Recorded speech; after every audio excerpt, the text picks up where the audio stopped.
नमस्कार स्टूडेंट, आपका स्वागत है आपके अपने इस YouTube channel science class and GK पर।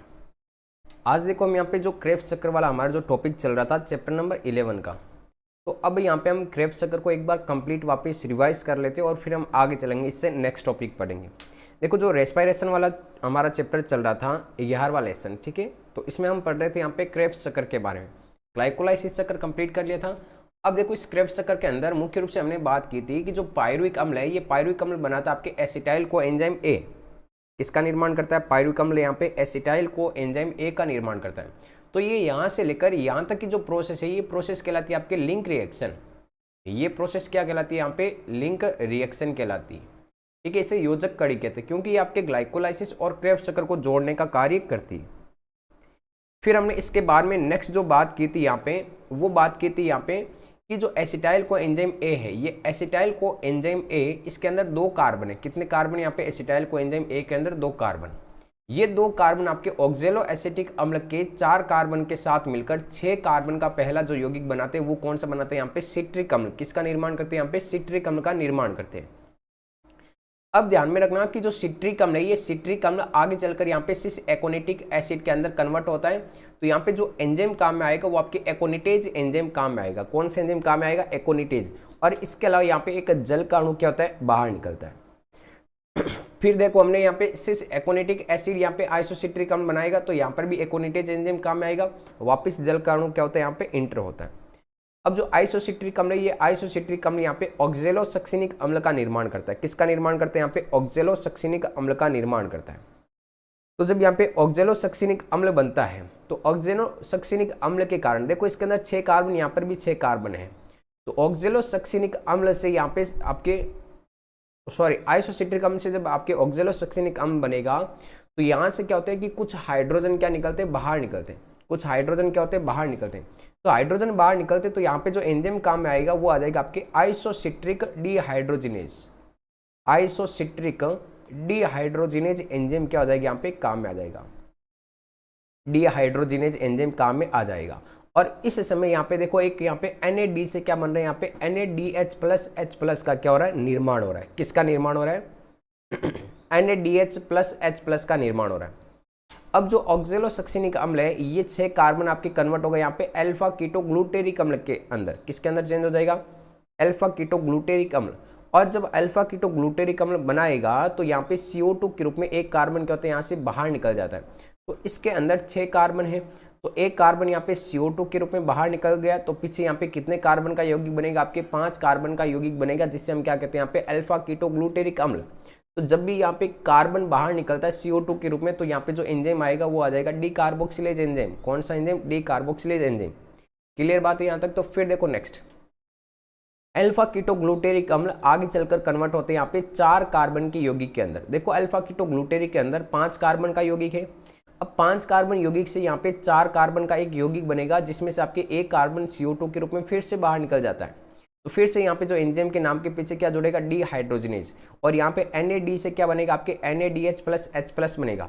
और यहाँ पे 4 कार्बन का जो यौगिक बनेगा वो कौन सा बनेगा? सक्सिनिल को एंजाइम ए बनेगा। अब देखो नेक्स्ट यहाँ पे कि सक्सिनाइल को एंजाइम ए सक्सिनिक अम्ल का निर्माण करेगा। तो इस समय फिर से क्या होगा? यहाँ पे GDP से आपके GTP का निर्माण होगा, और जो एंजाइम होगा वो सक्सिनिक थायोकाइनेज एंजाइम हो जाएगा। कौन सा हो जाएगा? यहाँ पे सक्सिनिक थायोकाइनेज एंजाइम का नाम हो जाएगा। इसके बाद में नेक्स्ट प्रोसेस ध्यान में रखना है यहाँ पे कि सक्सिनिक अम्ल आगे चलकर फ्यूमेरिक अम्ल का निर्माण करेगा। तो फ्यूमेरिक अम्ल का निर्माण होगा, तो यहाँ पे FAD से किसका निर्माण होगा? यहाँ पे FADH2 का निर्माण होगा। और यहाँ पे जो एंजाइम का नाम हो जाएगा वो क्या हो जाएगा? यहाँ पे सक्सिनिक डिहाइड्रोजिनेज एंजाइम का नाम हो जाएगा। अब फ्यूमेरिक अम्ल वापस आगे चलकर किसका निर्माण करेगा? यहाँ पे मेलिक अम्ल। और यहाँ पे फ्यूमेरेज एंजाइम काम में आएगा। और मेलिक अम्ल आगे चलकर वापस ऑक्जेलो एसिटिक एसिड का निर्माण करेगा। तो यहाँ पे NAD से वापस किसका निर्माण हो जाएगा? NADH का निर्माण हो जाएगा। और इसमें आपके मेलिक डिहाइड्रोजिनेज एंजाइम काम में आएगा। तो जहाँ पर भी आपके NADH का निर्माण हो रहा है, वहाँ पे ध्यान रखना एंजाइम के नाम के पीछे क्या जुड़ेगा? डिहाइड्रोजिनेज। और मैंने आपको बताया था ग्लाइकोलाइसिस के अंदर कि जहाँ पर भी आपके ATP के रूप में ऊर्जा का निर्माण होता है, तो वहाँ पे हम क्या लगाते हैं? एंजाइम के नाम के पीछे काइनेज लगाते हैं। तो मुख्य रूप से देखो हमारे पास में यहाँ पे NADH के कितने अणु बन रहे हैं? NADH का ये एक अणु यहाँ पे इस स्टेप में प्राप्त हो रहा है, एक अणु। तो ये सेकेंड नंबर अणु यहाँ पे हमें प्राप्त हो रहा है, ये दूसरा अणु NADH का। और यहाँ पे NADH का ये आपके तीसरा अणु। मतलब NADH के एक साइकिल के अंदर कितने अणु बनते हैं, NADH के आपके 3 अणु बनते हैं। लेकिन ध्यान रखना कि जो क्रेब्स चक्कर है ये आपके टोटल 2 बार रन करेगा, मतलब 2 बार चलेगा। तो 2 बार चलेगा तो टोटल आपके NADH2 के कितने अणु हो जाएंगे, यहाँ पे टोटल 6 अणु हो जाएंगे। कितने हो जाएंगे, 6। फिर हम बात करते हैं यहाँ पे NADH के अलावा यहाँ पे FADH के कितने अणु बन रहे हैं, यहाँ पे FADH का ये 1 अणु बन रहा है। तो FADH का 1 अणु तो 2 बार साइकिल रन करेगा, तो यहाँ पे कितने अणु बनेंगे, टोटल आपके 2 FADH2 बनेंगे। कितने बनेंगे, 2 आपके FADH2 बनेंगे। इसके अलावा यहाँ पे देखो GTP का निर्माण हो रहा है, ये लो आपके GTP लगा दी, एक हमने क्या लगा दी यहाँ पे GTP, तो GTP भी कितने बनेंगे यहाँ पे 2। तो 6 NADH2 के द्वारा टोटल ATP कितने बनेंगे, यहाँ पे 18 ATP का निर्माण होगा। कितने ATP का, 18। 2 FADH2 के द्वारा यहाँ पे कितने ATP बनेंगे, यहाँ पे 1 FADH2 के द्वारा 2 ATP, तो इसके अलावा यहाँ पे 4 ATP का निर्माण हो जाएगा और 1 ATP ये खुद का हो जाएगी, यहाँ पे 2 ATP ये। तो इस प्रकार हमारे पास में टोटल आपके इस क्रेब्स चक्कर के अंदर 24 ATP अणुओं का निर्माण होता है। कितने ATP अणुओं का निर्माण होता है, यहाँ पे 24 ATP अणुओं का निर्माण होता है। Very good evening Surendra. तो यहाँ तक तो बात क्लियर हो गई होगी आपके क्रेब्स चक्कर के बारे में कि क्रेब्स चक्कर के अंदर टोटल आपकी 24 ATP अणुओं का निर्माण होता है। ये आपको बात ध्यान में रखनी, ठीक है। तो अब इसके बाद में जैसे हमने ये कंप्लीट कर लिया, तो इस क्रेब्स चक्कर के बाद में जो हमारा नेक्स्ट साइकिल आता है वो साइकिल आता है यहाँ पे इलेक्ट्रॉन परिवहन तंत्र। देखो श्वसन की जो प्रोसेस होती है वो मुख्य रूप से आपके 3 प्रकार से चलेगी। एक तो चलेगी यहाँ पे ग्लाइकोलाइसिस, एक प्रोसेस तो कौन सी होगी यहाँ पे ग्लाइकोलाइसिस की, ठीक है, जिसको हमने कंप्लीट कर लिया। ग्लाइकोलाइसिस के बाद में नेक्स्ट जो प्रोसेस चलेगी वो चलेगी आपके क्रेब्स चक्र की। किसकी प्रोसेस चलेगी यहाँ पे, क्रेब्स चक्र। और क्रेब्स चक्र के बाद में जो नेक्स्ट प्रोसेस चलेगी वो नेक्स्ट प्रोसेस चलेगी यहाँ पे आपके ETS, इलेक्ट्रॉन ट्रांसपोर्ट चेन, जिसे आप यहाँ पे देख रहे हो। तो इलेक्ट्रॉन ट्रांसपोर्ट चेन के अंदर होगा क्या, देखो मुख्य रूप से जो ऊर्जा बनती है वो ऊर्जा आपकी ग्लाइकोलाइसिस के अंदर हमें ATP के रूप में भी प्राप्त होती है और इसके अलावा यहाँ पे NADH2 के रूप में भी हमें ऊर्जा प्राप्त होती है। यहाँ पर भी हमें क्रेब्स चक्र के अंदर NADH2 के रूप में ऊर्जा प्राप्त होती है, ये तो आपको पता होगा। लेकिन NADH2 के द्वारा हमने देखा कि एक NADH2 के द्वारा टोटल कितने ATP बनेंगे, यहाँ पे 3 ATP बनेंगे। सर बिल्कुल करेक्ट है, एक NADH2 के द्वारा 3 ATP बनेंगे। लेकिन ये एक्चुअल में 3 ATP का निर्माण होगा कैसे, ये 3 ATP का निर्माण होगा कैसे, तो वो हम बात करेंगे किसके अंदर, यहाँ पे इलेक्ट्रॉन ट्रांसपोर्ट सिस्टम के अंदर। और इसके अंदर देखेंगे हम यहाँ पे कि NADH2 के एक अणु के द्वारा 3 ATP का निर्माण होता है। इसके अलावा हमने क्रेब्स चक्र के अंदर देखा कि जो एक FADH2 है ये आपके 2 ATP के बराबर होगा। कितने ATP के बराबर होगा, 2 ATP के। तो ये भी हम यहाँ पे पढ़ने वाले हैं यहाँ पे कि FADH2 के एक अणु के द्वारा 2 ATP किस प्रकार से बनेंगे। तो यहाँ पे देखो कि क्रेब्स चक्र के अंत में ग्लूकोज का पूर्ण ऑक्सीकरण हो जाता है, परंतु जो ऊर्जा होगी वो आपके इलेक्ट्रॉन परिवहन तंत्र मतलब ETS के द्वारा NADH2 तथा FADH2 के ऑक्सीकरण के बाद ही मुक्त होगी। मतलब जो ऊर्जा मुक्त होगी वो कब मुक्त होगी, आपके इनके ऑक्सीकरण के बाद, इनके ऑक्सीडेशन के बाद मुक्त होगी। क्या होगी यहाँ पे, ऑक्सीडेशन के बाद। कभी भी ध्यान में रखना कि किसी भी यौगिक का जब ऑक्सीकरण होगा मतलब वो क्या करेगा, इलेक्ट्रॉन का निष्कासन करेगा। इसका निष्कासन करेगा आपके इलेक्ट्रॉन का निष्कासन। तो किसी में से इलेक्ट्रॉन अगर बाहर निकलते हैं तो उससे हम क्या कहते हैं यहाँ पे कि उसका ऑक्सीकरण हो रहा है। ये नॉर्मल तो आप ऑक्सीडेशन के बारे में जानते होंगे कि इलेक्ट्रॉन बाहर निकल रहे हैं, तो इलेक्ट्रॉन बाहर निकल रहे हैं तो उसे हम क्या कहेंगे यहाँ पे कि उसका ऑक्सीकरण हो रहा है।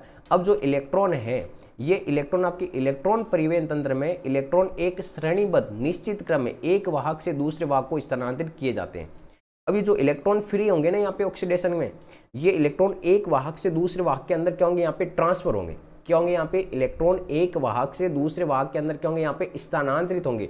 और स्थानांतरण के कारण ये जो वाहक होंगे ये आपकी उच्च ऊर्जा स्तर से निम्न ऊर्जा की स्तर की तरफ होंगे। तो इलेक्ट्रॉनों का जो गमन होगा वो आपकी उच्च ऊर्जा स्तर से निम्न ऊर्जा स्तर की तरफ होगा। और इस क्रिया में भाग लेने वाले जो सभी एंजाइम होते हैं वो माइटोकॉन्ड्रिया की आंतरिक झिल्ली से संबंधित होते हैं। कौन सी झिल्ली से संबंधित होते हैं, आंतरिक झिल्ली से संबंधित होते हैं। ये बात इसको ध्यान से सुनना यहाँ पे कि जितने भी आपके एंजाइम काम में आएंगे वो एंजाइम सारे के सारे आपके काम पे रहेंगे, आपके माइटोकॉन्ड्रिया की आंतरिक झिल्ली से संबंधित रहेंगे। क्लियर है बात यहाँ पे। अब देखो हम बात करेंगे यहाँ पे ETS के बारे में, इलेक्ट्रॉन ट्रांसपोर्ट सिस्टम। देखो मैं इस इलेक्ट्रॉन ट्रांसपोर्ट सिस्टम को आपको समझाने की एकदम डिटेल से बात करूंगा कि किस प्रकार से आपको समझना। सबसे पहले हम बात करते हैं, ये हमारे पास में यहाँ पे माइटोकॉन्ड्रिया, एक बड़ा सा मैं यहाँ पे माइटोकॉन्ड्रिया बना देता हूँ, आपको सारी बातें समझ में आ जाएगी। माइटोकॉन्ड्रिया के अंदर ये आपके ये आपके आंतरिक झिल्ली और आंतरिक झिल्ली आपके अंतर्वलन के द्वारा क्रिस्टी का निर्माण कर लेती है। किसका निर्माण कर लेती है यहाँ पे, इस प्रकार से अनेक सारे क्रिस्टल बना लेती है। ठीक है, तो ये तो हो जाएगी आपकी आउटर लेयर। ये कौन सी हो जाएगी आपकी आउटर लेयर। माइटोकॉन्ड्रिया की संरचना की बात करें, और ये अंदर वाली लेयर कौन सी हो जाएगी, इसे बोलते हैं यहाँ पे इनर लेयर। इसको हम क्या कहते हैं यहाँ पे इनर लेयर कहते हैं, एकदम नॉर्मल लैंग्वेज में समझाने वाला हूँ। और इन दोनों के बीच में जो खाली जगह है इसे कहते हैं यहाँ पे इंटर मेम्ब्रेन स्पेस। इसको हम क्या कहते हैं यहाँ पे inter membrane space, inter membrane space. ठीक है, मतलब अंतर कोशिकीय अवकाश। और ये इसके अंदर जो भी यहाँ पे लिक्विड भरा होगा उस लिक्विड को हम क्या कहेंगे यहाँ पे मैट्रिक्स कहेंगे। इस लिक्विड को क्या कहेंगे हम यहाँ पे मैट्रिक्स। अब देखो नेक्स्ट बात यहाँ पे मैं क्या कर रहा हूँ यहाँ पे कि इतना सा जो भाग है आपके, ये जो भाग है इस भाग को, इतना सा भाग, ठीक है, इस भाग को मैं यहाँ पे ड्रॉ कर रहा हूँ। ये जो भाग है आपके, इस भाग को मैं यहाँ पे ड्रॉ कर रहा हूँ। ध्यान रखना कैसे ड्रॉ करूँगा सर। ये लो आपके सबसे पहले आपके बाहर की तरफ हो जाएगी आपके आउटर लेयर। ये सबसे पहले आउटर लेयर, ठीक है, आउटर लेयर हो जाएगी।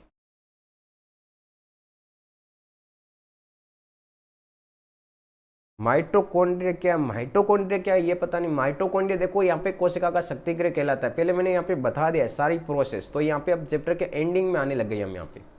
तो यहाँ पे आउटर लेयर के बाद में ये हो जाएगी आपकी इनर लेयर। आउटर लेयर के बाद में ये जो रेड कलर वाली ये क्या हो जाएगी यहाँ पे इनर लेयर हो जाएगी। ठीक है, और इनर लेयर के बाद में ये जो बीच में जो खाली जगह बची इसे हम क्या कहते हैं इंटर मेम्ब्रेन स्पेस। ये आपके इंटर मेम्ब्रेन स्पेस हो गया। अब हमने अभी एक बात पढ़ी थी, लाइन पढ़ी थी कि जितने भी आपके एंजाइम हैं या फिर जो वाहक है वो किससे संबंधित होते हैं सर। वो वाहक होते हैं आपके इस माइटोकॉन्ड्रिया की आंतरिक झिल्ली से संबंधित है। सबसे पहला यहाँ पे एक वाहक उपस्थित होगा, सबसे पहला एक वाहक यहाँ पे होगा, सेकेंड नंबर वाहक यहाँ पे होगा, फिर फोर्थ नंबर यहाँ पे वाहक होगा। ठीक है, और एक वाहक यहाँ पे होगा। इस प्रकार से यहाँ पे अनेक सारे वाहक पाए जाते हैं। हमारे पास में हमने बात की थी कि माइटोकॉन्ड्रिया के अंदर क्रेब्स चक्कर चलेगा तो NADH2 कहाँ पे होगा, यहाँ पे NADH2 सर यहाँ पे होगा इस माइटोकॉन्ड्रिया की मैट्रिक्स के अंदर। इसके अंदर होगा यहाँ पे माइटोकॉन्ड्रिया की मैट्रिक्स के अंदर होगा। अब माइटोकॉन्ड्रिया की मैट्रिक्स के अंदर क्या होगा, यहाँ पे NADH होगा। तो ये ध्यान में रखना कि जो NADH है ये NADH आपके कन्वर्ट हो जाएगा यहाँ पे NAD+ के अंदर कन्वर्ट हो जाएगा। तो हमारे पास में ये बात आई कि जब NADP+ के रूप में कन्वर्ट हुआ तो यहाँ से जो हाइड्रोजन मुक्त हुए, देखो यहाँ पे NADH2 किस में कन्वर्ट हो गए NAD+ में। तो यहाँ पे जो हाइड्रोजन मुक्त हुए वो हाइड्रोजन कहाँ पे चले जाएंगे, ये आपके इंटर मेम्ब्रेन स्पेस के अंदर यहाँ पे चले जाएंगे H+। ये कहाँ पे चले गए, आपके इंटर मेम्ब्रेन स्पेस के अंदर चले गए। फिर नेक्स्ट बात और ध्यान में रखना, फर्स्ट नंबर एक तो यहाँ से आपकी हाइड्रोजन अंदर चला गया। ये तो हुआ यहाँ पे संकुल नंबर फर्स्ट। ये संकुल कौन सा हो गया, फर्स्ट, मतलब वाहक। जो हमने वाहक की बात की थी कि इलेक्ट्रॉन एक वाहक से दूसरे वाहक में स्थानांतरित होंगे, तो ये वाहक आपकी फर्स्ट नंबर। ये वाहक क्या करेगा, इलेक्ट्रॉनों को इसके पास में सेकेंड नंबर वाहक के पास में क्या कर देगा, ट्रांसफर कर देगा। अब यहाँ पे क्या होगा, तो यहाँ पे ध्यान में रखना कि यहाँ पर भी आपके जो इधर आपके NADH+ रहेगा या फिर जो H+ रहेंगे, ये किसको किस में ट्रांसफर कर देगा, आपके इसके अंदर ट्रांसफर कर देगा, इंटर मेम्ब्रेन स्पेस के अंदर हाइड्रोजन को ट्रांसफर कर देगा ये भी। अब ये वाहक नंबर यहाँ पे ध्यान में रखना, ये थर्ड नंबर वाहक है। कौन सा वाहक है, थर्ड नंबर। ये फर्स्ट नंबर वाहक, ये आपका थर्ड नंबर वाहक। तो सर यहाँ पे सेकेंड नंबर वाहक कहाँ पे गए, अभी हम उसकी बात करेंगे कि सेकेंड नंबर वाहक कहाँ पे। अब देखो थर्ड नंबर वाहक से इलेक्ट्रॉनों का स्थानांतरण कहाँ पे होगा, आपके इस वाहक या फिर संकुल आपके फोर्थ के पास में होगा। ये संकुल फोर्थ भी क्या करेगा, यहाँ पे H+ को किसके अंदर डाल देगा, यहाँ पे इस इंटर मेम्ब्रेन स्पेस के अंदर डाल देगा। अब हमारे पास ये संकुल नंबर 5, ये संकुल नंबर कौन सा, यहाँ पे 5। ये संकुल नंबर 5 क्या करेगा कि हाइड्रोजन को बाहर नहीं फेंकता है, ये हाइड्रोजन को इंटर मेम्ब्रेन स्पेस के अंदर नहीं डालेगा, बल्कि ये क्या करेगा कि जितने भी हाइड्रोजन हैं उन हाइड्रोजनों को यहाँ पे अंदर की तरफ ट्रांसफर करेगा। और अंदर की तरफ ट्रांसफर करेगा तो यहाँ पे ADP से किसका निर्माण हो जाएगा, ATP का निर्माण हो जाएगा। ADP से किसका निर्माण होगा, ATP। एक हाइड्रोजन ट्रांसफर होगा तो ADP से एक ATP का निर्माण, दूसरा हाइड्रोजन अंदर आएगा तो दूसरी बार और हो जाएगी। तो 3 हाइड्रोजन आपके बाहर से अंदर आएंगे आधात्री में मैट्रिक्स के अंदर, तो कितने ATP का निर्माण होगा, 3 ATP का निर्माण होगा। तो ये जो 5 नंबर जो संकुल है, इस संकुल का नाम होता है यहाँ पे ATP सिंथेटेज। इसका नाम क्या होता है, यहाँ पे ATP सिंथेटेज नाम होता है। क्या नाम होता है यहाँ पे, ATP सिंथेटेज। तो नॉर्मली हमें बात तो पता चल गई, टोटल संकुल कितने होंगे, 5। लेकिन मैंने यहाँ पे एक मिस्टेक कर दी, आपको पता होगा कि सेकेंड नंबर संकुल आपको नहीं बताया। अभी हम बात करेंगे कि सेकेंड नंबर संकुल है कहाँ पे। ठीक है। तो बाकी वाला एकदम पोर्शन क्लियर ध्यान में रखना कि 5 संकुल होते हैं, जिसमें से मैंने दूसरा संकुल अभी तक आपको नहीं बताया कि कहाँ पे होगा। तो टोटल 5 संकुल होते हैं। एक बार मैं फिर से यहाँ पे आपको बनाने की कोशिश कर रहा हूँ। देखो हम बात करेंगे यहाँ पे एकदम नॉर्मल तरीके से कि बात की जाए हमारे सामने इस प्रकार से। ये तो है आपके मान लो भीतरी झिल्ली, ये है आपके भीतर की झिल्ली,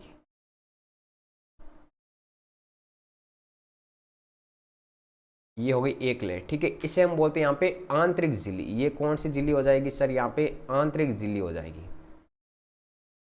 ठीक है, आंतरिक झिल्ली। आंतरिक झिल्ली के बाद में ये जो यहाँ वाला पार्ट होगा, ये यहाँ वाला पार्ट कहलाएगा आपका अंतर झिल्ली अवकाश। मतलब जो आपके बाह्य झिल्ली और आपके आंतरिक झिल्ली के मध्य जो खाली जगह है उनको क्या बोला जाता है? यहाँ पे अवकाश बोला जाता है। ठीक है, क्या बोला जाता है? उसको अवकाश बोला जाता है। तो ये आपके इंटरमेम्ब्रेन स्पेस हो जाएगा यहाँ पे।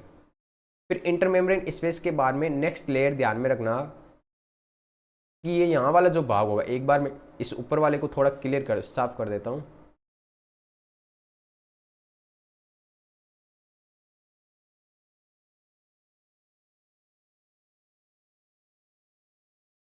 अब देखो नेक्स्ट भाग, यहाँ वाला जो भाग होगा, ये भाग आपके मैट्रिक्स का भाग हो जाएगा। कौन सा भाग हो जाएगा? मैट्रिक्स। यही तो हमने बात की थी यहाँ पे। देखो बातों को समझना है। ठीक है, ये आपके देखो यहाँ पे सबसे पहले क्या है? यहाँ पे इनर लेयर। तो ये मैंने यहाँ पे आपके आंतरिक झिल्ली दर्शा दी। ठीक है, आंतरिक झिल्ली के अंदर यहाँ पे क्या? मैट्रिक्स वाला भाग। ये आपके इधर मैट्रिक्स वाला भाग हो जाएगा। मैट्रिक्स के बाद में इन दोनों के बीच में जो खाली जगह, इस खाली जगह को हम क्या कहते हैं? यहाँ पे इंटरमेम्ब्रेन स्पेस या फिर आपके परिकला अवकाश या अंतरकला अवकाश कह सकते हैं। ये रहा यहाँ पे अवकाश वाला भाग। क्लियर है बात यहाँ पे? अब देखो नेक्स्ट भाग। अब क्या होगा यहाँ पे कि जो मैट्रिक्स है, इस मैट्रिक्स के अंदर ध्यान रखना, यहाँ पे मैट्रिक्स के अंदर क्या होगा कि सबसे पहले जो आपके NADH प्लस H+, ये जो आपके मैट्रिक्स के अंदर रहेगा, क्योंकि क्रेब्स चक्र आपके मैट्रिक्स के अंदर चलेगा, आधात्री के अंदर चलेगा। बिल्कुल, अभी मोरूला का जो डायग्राम है वो मैं आपको कम्युनिटी पोस्ट के अंदर डाल दूंगा। ठीक है, पोस्ट कर दूंगा। तो यहाँ पे मैट्रिक्स के अंदर ध्यान में रखना NADH प्लस H+ का निर्माण कहाँ पे होगा? मैट्रिक्स के अंदर, क्रेब्स चक्र के अंदर। अब यहाँ पे इसके द्वारा जो भी हाइड्रोजन मुक्त किए जाएंगे वो हाइड्रोजन एक वाहक के द्वारा ट्रांसफर होंगे। आपको किताब वाला जो डायग्राम है वो याद नहीं रखना है, जो मैं डायग्राम बना रहा हूँ वो आप डायग्राम साथ साथ में बनाते रहिए। अब यहाँ पे आंतरिक झिल्ली के अंदर ध्यान में रखना कि जो H+ मुक्त किए जाएंगे, ये आपके 2 हाइड्रोजन है। तो ये 2 हाइड्रोजन आपके किसके अंदर आ जाएंगे? आपके इस संकुल के अंदर आ जाएंगे। इसके अलावा ये जो 2 हाइड्रोजन है, ये 2 हाइड्रोजन तो आपके इसकी तरफ मुक्त कर दिए जाएंगे, इस तरफ फ्री कर दिए जाएंगे। ये आपके 2H+। देखो बात करें हम यहाँ पे 2H+, मतलब इसने यहाँ पे क्या किया कि इलेक्ट्रॉनों का उत्सर्जन कर दिया। इसका उत्सर्जन कर दिया, इलेक्ट्रॉनों का उत्सर्जन कर दिया। तो ये जो इलेक्ट्रॉन है, ये इलेक्ट्रॉन सबसे पहले जाएगा आपके आयरन सल्फर के पास। सबसे पहले इलेक्ट्रॉन जाएगा, यहाँ पे एक संकुल रहेगा, उसका नाम होता है यहाँ पे iron sulphur, FeS। Iron sulphur के पास 2 इलेक्ट्रॉनों का ट्रांसफर हुआ। कितने इलेक्ट्रॉनों का ट्रांसफर हुआ? 2 इलेक्ट्रॉनों का ट्रांसफर हुआ। अब ये जो आयरन सल्फर से इलेक्ट्रॉन है, ये फिर से आपके आयरन सल्फर के पास में ट्रांसफर होंगे। ये आपके आयरन सल्फर इलेक्ट्रॉन, अब ये आयरन सल्फर से इलेक्ट्रॉन जाएंगे यहाँ पे यूबिक्यूनॉन के पास, मतलब जो अलग अलग प्रकार के जो संकुल है उनके पास जाएंगे। यहाँ पे जो दूसरा आपके यहाँ पे नेक्स्ट आपके जो इलेक्ट्रॉन वहाँ के वो कौन सा हो जाएगा? यूबिक्यूनॉन। तो ये यूबिक्यूनॉन के पास 2 इलेक्ट्रॉन जाएंगे। ये लो आपके यूबिक्यूनॉन के पास यहाँ पे 2 इलेक्ट्रॉन चलेंगे। अभी यूबिक्यूनॉन क्या करेगा यहाँ से कि अपने साथ में हाइड्रोजन को जोड़ लेगा। 2 इलेक्ट्रॉन तो है, लेकिन ये अपने साथ में क्या करेगा? यहाँ पे 2 हाइड्रोजन को जोड़ लेगा। तो ये यूबिक्यूनॉन अपने साथ में 2 हाइड्रोजन को जोड़ेगा। तो यहाँ पे क्या जोड़ेगा? आपके UQH2। क्या जुड़ेगा? यहाँ पे UQH2 जुड़ जाएगा। तो UQH2 जुड़ गया, मतलब हाइड्रोजन जुड़ गया फिर से। तो इस यूबिक्यूनॉन, UQ को बोला जाता है यूबिक्यूनॉन, ये आपके इलेक्ट्रॉन वाहक है। ये क्या करेगा? यहाँ पे 2H+ को इधर मुक्त कर देता है। 2H+ को यहाँ पे अवकाश, मतलब जो परिकला अवकाश है इसके अंदर ट्रांसफर कर देता है। बिल्कुल कपास का भी डाल दूंगा। ठीक है, तो यहाँ पे 2 हाइड्रोजन को फिर से कहाँ पे मुक्त कर देगा? आपके परिकला अवकाश के अंदर। यहाँ पे 2H+ को मुक्त किया है। देखो इसके अंदर है क्या? यहाँ पे H2 है, आपको पता होगा H2 है। ये आपकी 2H+ और प्लस क्या करेगा? 2 इलेक्ट्रॉन तो मुक्त करेगा। अभी 2 इलेक्ट्रॉनों का ट्रांसफर होगा। हम इतनी बात कर रहे हैं यहाँ पे कि इलेक्ट्रॉन एक वाहक से दूसरे वाहक के अंदर स्थानांतरित होंगे। अब देखो नेक्स्ट बात यहाँ पे क्या होगी? अब UQH2 से जो इलेक्ट्रॉन है, ये इलेक्ट्रॉन जाएंगे आपके साइटोक्रोम B6 के पास। ये इलेक्ट्रॉन जाएंगे यहाँ पे CYT B6 के पास यहाँ पे इलेक्ट्रॉन जाएंगे। तो साइटोक्रोम B6 के पास यहाँ पे 2 इलेक्ट्रॉनों का ट्रांसफर हुआ। कितने इलेक्ट्रॉनों का ट्रांसफर हुआ? 2 इलेक्ट्रॉन। अब ये 2 इलेक्ट्रॉन आगे जाएंगे यहाँ पे आयरन सल्फर के पास। किसके पास जाएंगे? यहाँ पे FeS के पास जाएंगे। आयरन सल्फर के पास कितने इलेक्ट्रॉनों का ट्रांसफर हुआ? 2 इलेक्ट्रॉन। अब वापस क्या होगा? यहाँ पे आयरन सल्फर से नेक्स्ट जो इलेक्ट्रॉन है ये इलेक्ट्रॉन जाएंगे यहाँ पे UQ के पास, UbQ9 के पास जाएंगे। कितने इलेक्ट्रॉन जाएंगे? यहाँ पे फिर से आपके 2 इलेक्ट्रॉन जाएंगे। अब ये UQ क्या करता है? ये हाइड्रोजन को यहाँ पे अवकाश के अंदर नहीं डालेगा। ये UQ क्या करेगा कि हाइड्रोजन को इधर नहीं डालेगा, ये आपके हाइड्रोजन को वापस क्या करता है? इस मैट्रिक्स के अंदर फेंक देता है। इसके अंदर फेंक देता है, यहाँ पे इस मैट्रिक्स के अंदर फेंकेगा। अब की बार अवकाश के अंदर नहीं फेंकेगा, लेकिन ये ध्यान रखना कि UqH2 फिर से क्या करेगा? अपने साथ में 2 हाइड्रोजन को जोड़ लेगा, जिसके कारण यहाँ पे बनेगा आपका UqH2 बनेगा। फिर से यहाँ पे क्या बनेगा? आपका UqH2 बनेगा। अब UqH2 बन गया तो फिर से आपके 2 हाइड्रोजन इस तरफ आ गई। ये लो आपके 2 हाइड्रोजन का ट्रांसफर हो गया, 2H+ आ गई। अब पीछे जो 2 इलेक्ट्रॉन बचे हैं वो इलेक्ट्रॉन जाएंगे आपके नेक्स्ट इलेक्ट्रॉन वाहक के पास, और जो नेक्स्ट इलेक्ट्रॉन वाहक होता है वो होता है यहाँ पे साइटोक्रोम C1। कौन सा इलेक्ट्रॉन वाहक होता है यहाँ पे? Cytochrome C1। ठीक है, कौन सा इलेक्ट्रॉन होगा यहाँ पे? साइटोक्रोम C1 हो जाएगा। अब ध्यान में रखना कि साइटोक्रोम C1 से जो इलेक्ट्रॉन्स है ये इलेक्ट्रॉन्स आगे ट्रांसफर होंगे, यहाँ पे इलेक्ट्रॉन आगे ट्रांसफर होंगे यहाँ पे साइटोक्रोम A से A3 के पास। किसके पास ट्रांसफर हो जाएंगे? यहाँ पे साइटोक्रोम A से A3 के पास ट्रांसफर हो जाएंगे।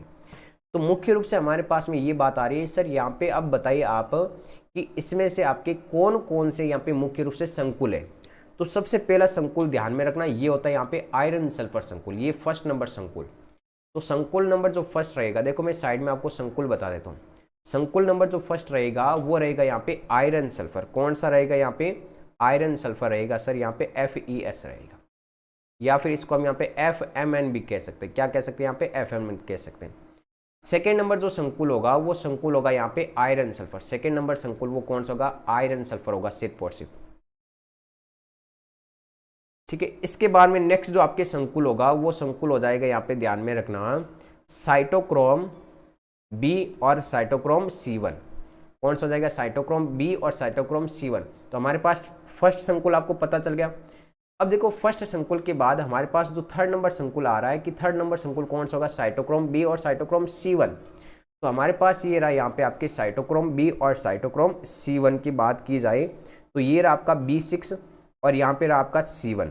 तो ये आपका कौन सा संकुल हो जाएगा? ये आपका थर्ड नंबर संकुल ये, और ये भी आपकी किस में आ जाएगी? यहाँ पे थर्ड नंबर संकुल के अंदर आ जाएगा।